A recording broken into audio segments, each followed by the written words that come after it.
السلام علیکم ورحمۃ اللہ وبرکاتہ۔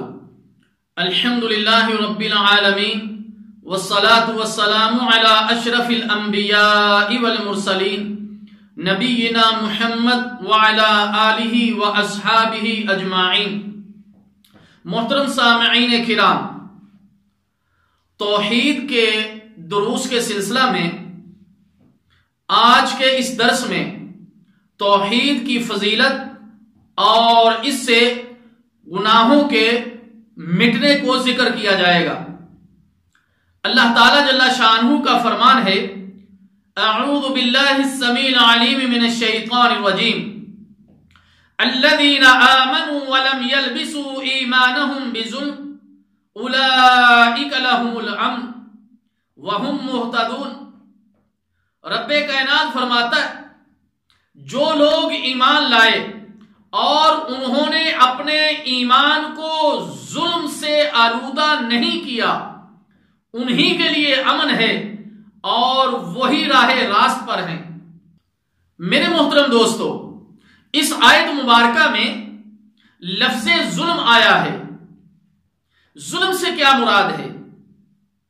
عبداللہ بن مسعود رضی اللہ تعالی عنہ سے مروی ہے کہ صحابہ رضی اللہ تعالی عنہ اجمعین نے اس آیت کو اپنے لیے عظیم بوجھ اور مشکل سمجھا، تو انہوں نے عرض کیا، اے اللہ کے رسول صلی اللہ علیہ وسلم، ہم میں سے کون ایسا شخص ہے کہ جس نے اپنے اوپر ظلم نہ کیا ہو؟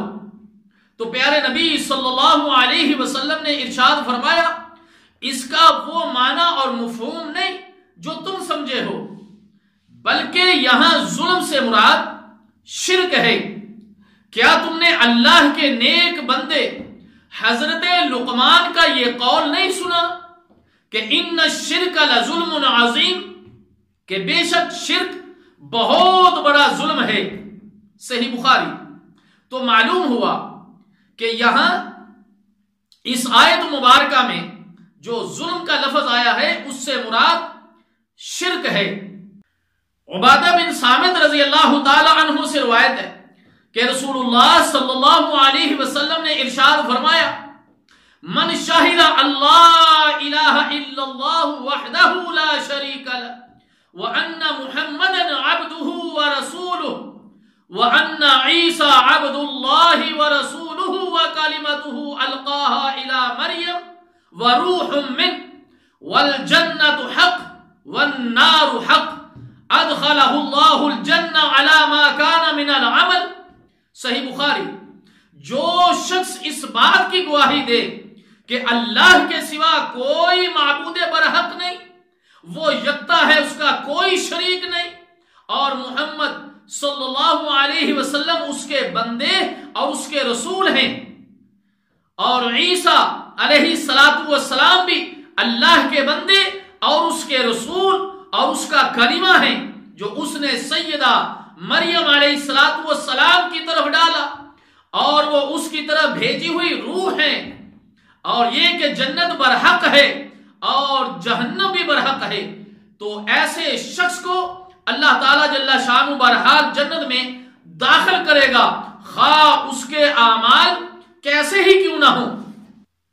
یعنی وہ شخص عملی طور پر کتنا ہی کمزور کیوں نہ ہو اور اس کے نامہ اعمال میں کتنے ہی گناہ کیوں نہ ہو، اللہ تعالیٰ جل شانہ بالآخر اسے جنت میں ضرور داخل فرمائے گا۔ یہ اہل توحید کے لیے توحید کا ثمرہ اور پھل ہے۔ اللہ اکبر۔ اور صحیحین میں ہے، حضرت عثمان رضی اللہ تعالی عنہ اس حدیث کے راوی ہیں، وہ فرماتے کہ اللہ کے رسول صلی اللہ علیہ وسلم نے ارشاد فرمایا، فَإِنَّ اللَّهَ حَرَّمَ عَلَى النَّارِ مَنْ قَالَ لَا إِلَهَ إِلَّا اللَّهُ يَبْتَغِي بِذَلِكَ وَجْهَ اللَّهِ۔ صحیح بخاری۔ جو شخص محض رضائے الہی کی نیت سے لا الہ الا اللہ کا اقرار کرے، اللہ تعالیٰ جل شانہ اس پر دوزخ کو حرام کر دیتا ہے۔ یہی جملہ لا الہ الا اللہ کلمہ توحید ہے۔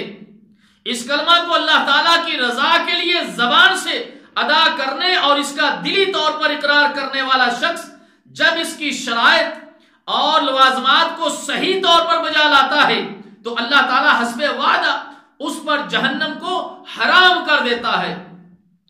سیدنا ابو سعید خدری رضی اللہ تعالی عنہ سے روایت ہے، اللہ کے رسول صلی اللہ علیہ وسلم نے ارشاد فرمایا، سیدنا موسیٰ علی نبینا علیہ السلام نے اللہ تعالیٰ سے عرض کی، اے میرے پروردگار مجھے کوئی ایسی چیز بتلائیے جس کے ذریعے میں تیرا ذکر کیا کروں اور تجھے پکارا کروں۔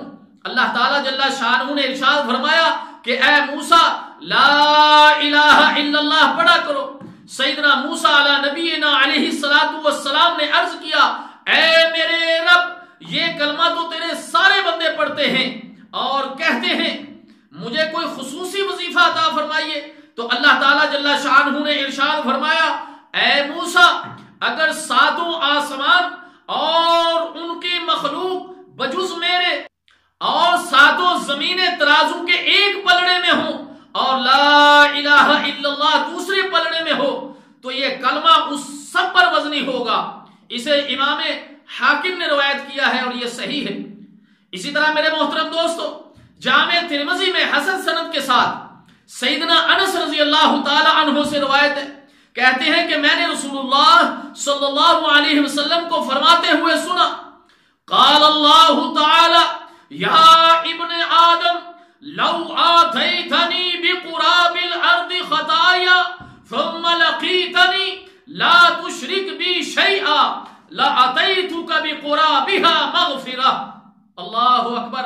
اللہ تعالیٰ فرماتا ہے، اے ابن آدم اگر تو میرے پاس زمین بھر کر گناہ لے کر آئے پھر تو اس حال میں مجھ سے ملے کہ تو میرے ساتھ کسی کو شریک نہ ٹھہراتا ہو تو میں اسی قدر مغفرت اور بخشش لے کر تیرے پاس آؤں گا۔ اللہ اکبر۔ میرے محترم دوستو، یہ ہے توحید، یہ ہے توحید کے ثمرات، یہ ہے توحید کا فائدہ، یہ ہے توحید کا پھل۔ اللہ تعالیٰ جل شانہ سے دعا ہے کہ اللہ ہمیں توحید کو سمجھنے کی توفیق عطا فرمائے اور اس پر عمل کرنے کی توفیق عطا فرمائے۔ والسلام علیکم ورحمۃ اللہ وبرکاتہ۔